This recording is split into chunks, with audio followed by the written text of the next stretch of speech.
Olá, sétimos anos, tudo bem com vocês? Vamos mais uma semana de estudos, tá? Essa semana nós vamos pegar a apostila universitário, livro 2, que vocês pegaram lá na escola, tá?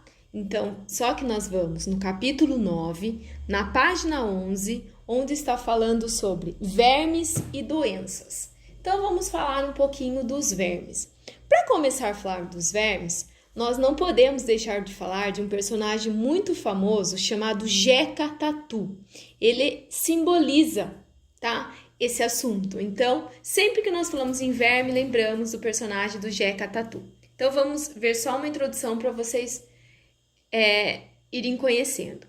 Lançado em 1924, Jeca Tatuzinho, personagem símbolo criado por Monteiro Lobato, vem ensinar noções de higiene e saneamento às crianças. Adaptado no ano seguinte, e ao que consta, oferecido a seu amigo Cândido Fontoura para a promoção dos produtos do laboratório Fontoura, em especial do biotônico, chegaria a 100 milhões de exemplares no centenário do escritor. Jeca Tatu, personagem criado pelo escritor Monteiro Lobato, era um pobre caboclo que morava no mato, numa casinha de sapé. Vivia na pobreza em companhia da mulher, muito magra, e de vários filhos, pálidos e tristes. O personagem de Monteiro Lobato era um caipira considerado por todos como preguiçoso e idiota, que ao se descobrir doente de amarelão, trata-se, cura-se e torna-se fazendeiro rico.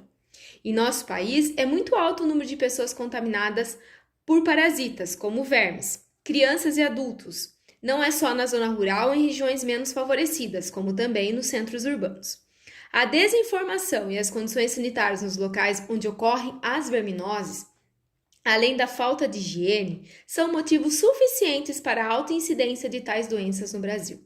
É vital a conscientização e informação da população a respeito dos meios pelos quais o ser humano adquire as verminoses e como pode combatê-las. Então aqui nós vimos um pouco sobre o Jeca Tatu, seu criador, tá? Ele simboliza porque ele vivia na zona rural, tá? Então aqui, uma perguntinha para vocês fazerem. Você sabe qual é a verminose de maior incidência no Brasil? Quem sabe, ótimo. Quem não sabe, vai pesquisar e escrever aqui abaixo, tá? Então, vamos começar falando um pouquinho o que são parasitas, para nós entendermos um pouquinho dos vermes. Os parasitas são organismos que vivem e obtêm alimento a custas de outras espécies. Então, os parasitas, eles não conseguem sobreviver sozinhos. Então, além de não produzirem seu próprio alimento, eles precisam viver à custa de outras espécies para obter esse alimento para sobreviver.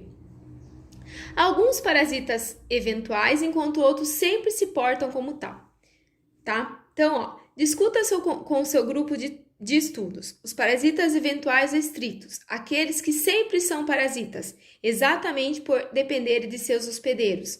Ou seja, as vítimas que lhe oferecem abrigo e nutrientes devem ter duas importantes qualidades, independente daquilo que causam. Aí, vocês vão fazer ou pesquisar outra perguntinha. Quais são essas duas qualidades pelas quais o parasita se mantém vivo?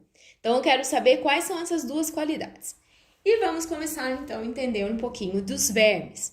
Então, chamamos de vermes os animais geralmente alongados, isto é, mais compridos do que largos, de corpos achatados ou cilíndricos. Então, os vermes, eles têm os corpos alargados, quer dizer, mais compridos, tá? Alguns são maciços e outros já apresentam uma grande cavidade corpórea preenchida por órgãos responsáveis por algumas funções fisiológicas. Enquanto certas espécies são microscópicas, outras atingem metros de comprimento. E se alguns vermes são de vida livre, isto é, não causam mal algum, muitos outros são parasitas, instalando-se do lado de fora do hospedeiro ou dentro de vários de seus órgãos, provocando graves doenças. Então, existem alguns que são parasitas, tá? E não causam mal nenhum. Outros também são parasitas, mas daí eles se instalam ou fora ou dentro do corpo e algum dos órgãos, causando danos para a espécie que eles estão parasitando.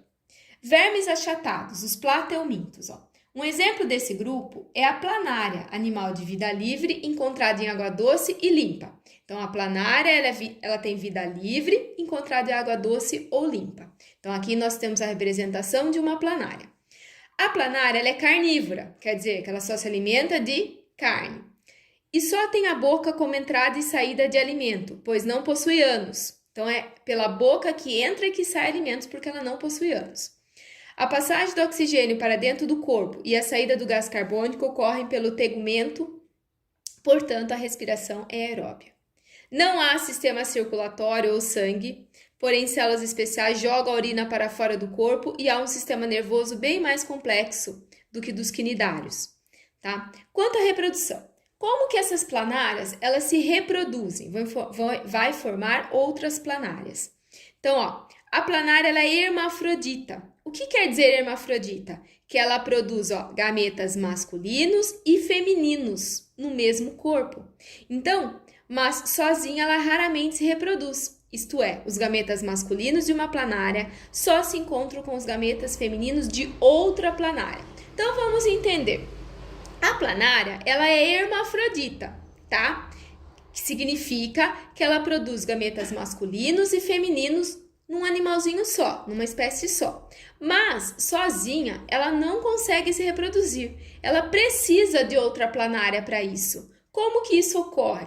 Então, os gametas masculinos de uma planária vai se encontrar com os gametas femininos de outra planária e vice-versa, tá? Isso chama-se fecundação cruzada, que até tá de cor mais forte. Dos ovos saem minúsculas planárias, portanto, não existem fases intermediárias chamadas larvas. Por isso, dizemos que seu desenvolvimento é direto.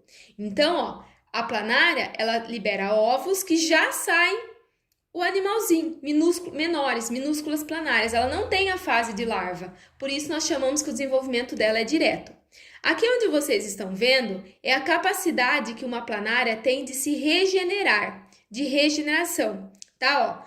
Ó, aqui a planária ela foi cortada em 3. Cada pedaço cortado deu origem a uma nova planária. Então, uma planária cortada em 3 originou mais 3 planárias, correto?